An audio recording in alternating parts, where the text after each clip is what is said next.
Without taking much of our time, we'll go to the next section. Our first speaker will be Zubairu Bambale. He's a lecturer from the Department of Philosophy, Ahmadu Bello University, Zaria, Nigeria.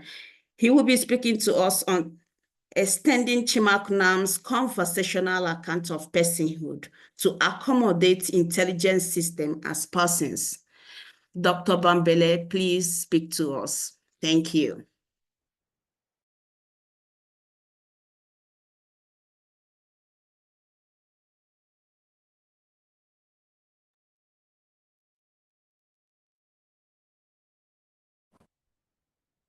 Dr. Amara, can you hear me, please?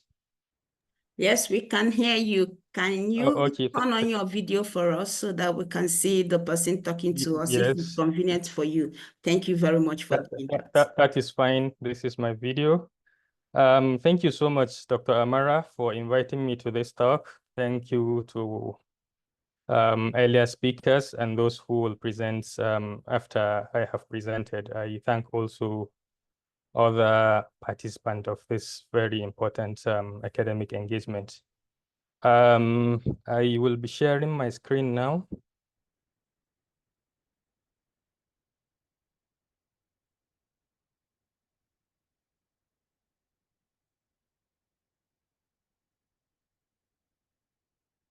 Please, is my screen visible? Yes, it is. Okay. So thank you so much. My name is Zubairu Bambale. I am from the Department of Philosophy, Ahmadu Bello University, Northern Nigeria.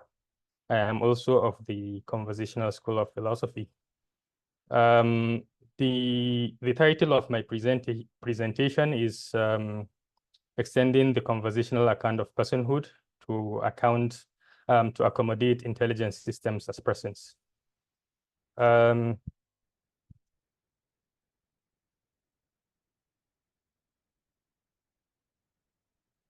So by way of introduction, the fourth industrial revolution, otherwise referred to as the 4IR, can be distinguished from other or earlier revolutions in the way that it advances a technology that arms machines to simulate human thinking capacity, also known as the artificial intelligence. These machines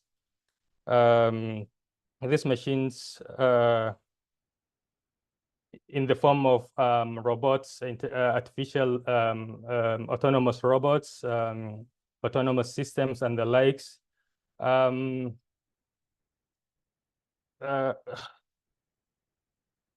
brings about the emergence of entities such as intelligent systems, robots, autonomous systems, and the like. Some of these systems actually could perform cognitive tasks even better than humans.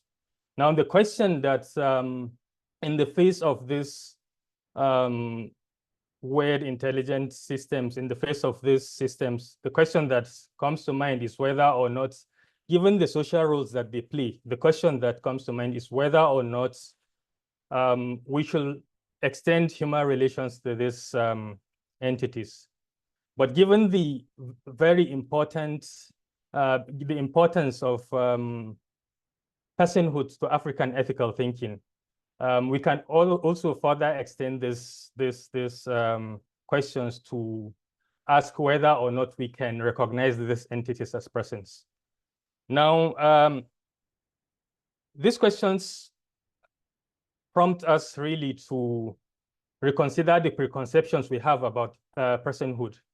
They also challenge us to extend African ethical thinking to create conditions in which we can accommodate these important entities brought about by these technologies as persons.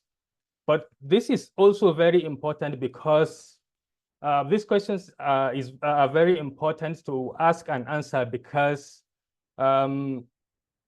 the current advocacy towards systematization African philosophical thought one of its objective is that so that it grapples with current, that is modern day realities, such as this AI. Now, these questions should actually be taken seriously, and seriously they have taken as the debate has already begun in African discourse as to whether or not we should recognize these entities as persons. With some actually answering in the negative and others answering in the affirmative. Now, the debate consists in whether or not we should extend ethical thinking to accommodate this artificial intelligence system as persons. Now, in this talk, I joined this conversation by applying the conversational account of personhood, where otherwise, henceforth, I will refer to this account as the CAP. I will join the conversation by showing and applying the conversational account of personhood that's been proposed and defended by Jonathan O. Chimakonam, to show that this artificial intelligence can be recognized as persons within the African ethical framework. In doing so, I will explore a not so deterministic African conception of personhood, such that in the light of these new technologies, we can consider persons need not necessarily be human. Entities not necessarily be humans before we can actually account for their recognition as persons. Now, before I delve into the thrust of my argumentation or my argument, I want to briefly highlight the anthropocentric or biocentric trend in the general conception of personhood that poses a constraint that could preclude the recognition of artificial intelligence system, herein also referred to as AI as persons. Now, in moral philosophy, generally, we know that persons are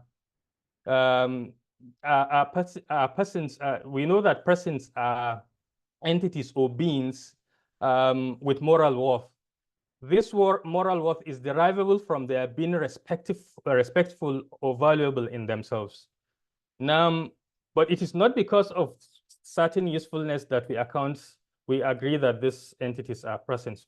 We recognize this person solely on the basis of their being respectful and valuable in themselves. We are talking now about intrinsic and intrinsic value. Now, although personhood generally in African philosophy or African relational discourse implicates many other things, it is with reference to a moral status that I strictly construe persons in this talk. But then there are also divergent views on the nature of the features that these entities generally across global traditions, across tradition.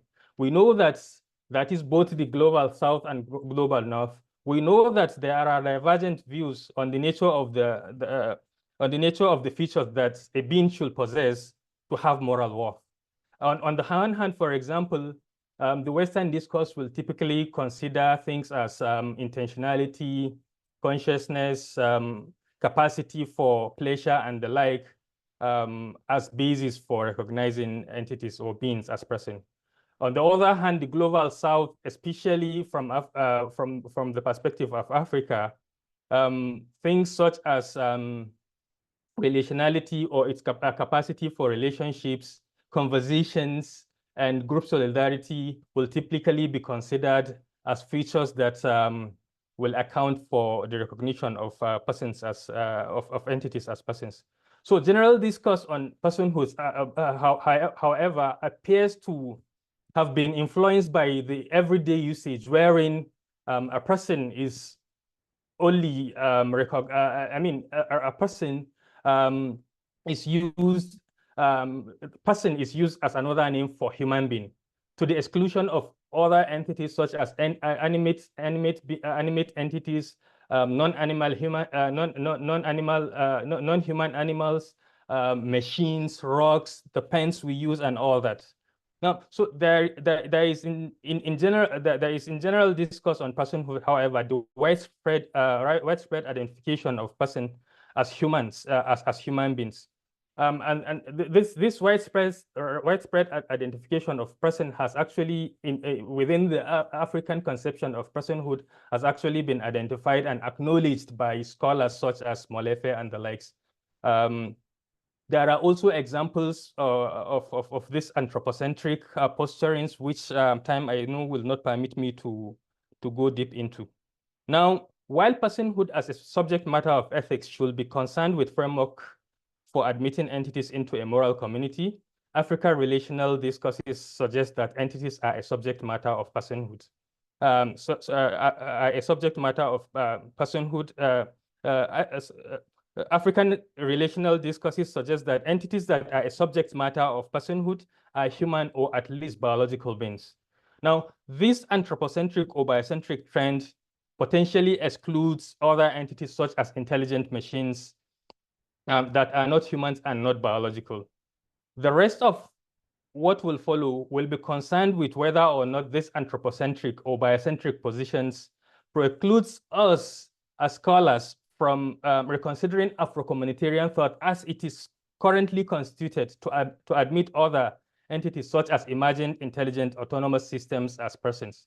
I will, however, like I have Sorry to cut in, Professor Dr. Bambale, please, you have 5 minutes more. Oh, okay. So the thrust of my presentation, what the conversational account of personhood is saying is that a person is a being in conversation. And so a being in conversation, according to the CAP, is that is a being that has the intellectual capacity to be reflective, creative, evaluative, critical, and revisional.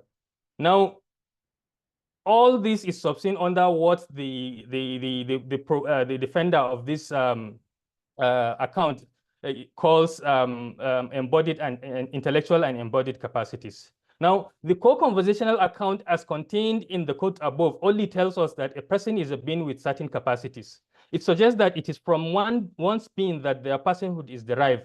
In this context, therefore, if if artificial intelligence entities are beings with these capacities, they can be persons. All we need to do then is to find an entity that exhibits these capacities, irrespective of what instigates these capacities. Although we know that it is a biological force that normally instigates those capacities, we will be justified in accepting other forces should we come across non-biological beings that exhibit such capacities. All that matters is the capacity and not the source of the capacity. So going solely by the co-conversational account, there appears to be no constraint in granting that it can recognize AIs as persons.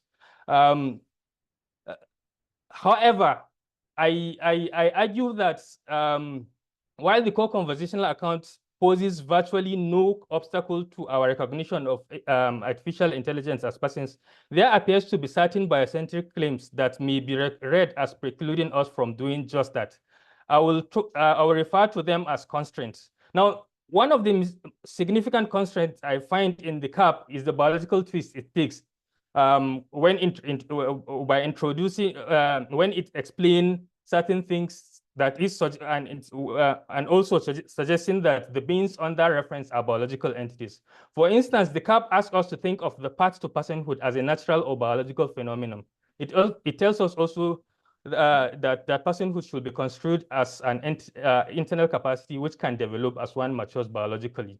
Now, constraints that this claim poses is in their preference of biology to the exclusion of other variables as the instigating force of the capacity. So while anthropocentric posturing is dominant in the African discourse on personhood, the CAP appears to have taken a bicentric turn.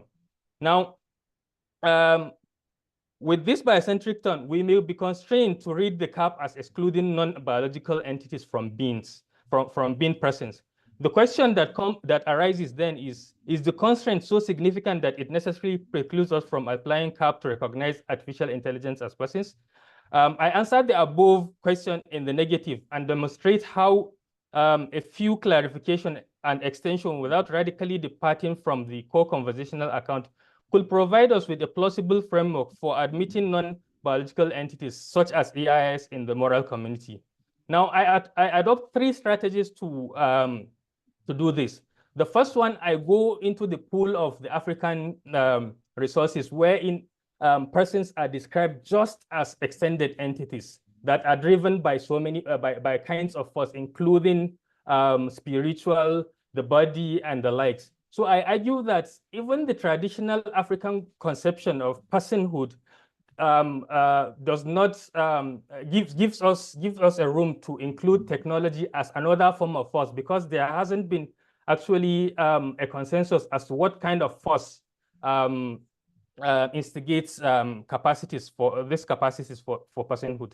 The second strategy I adopt is that I argue that these biocentric positions that do not touch the core of the conversational account of personhood are not compatible with the conversational system of thinking that actually undergirds or foregrounds the theory itself. And so when we look at it deeply in details, we'll see that this biocentric turn will have to give way for the conversational system of thought, together with its principles that foreground the concept, the account. The third thing is I argue that even projecting just biology as what instigates personhood contradicts the principle of complementarity as a principle that also undergirds the CAP. In conversational thinking, you don't project one entity as a variable over and above the other. And so you cannot project biology as the only instigating factor.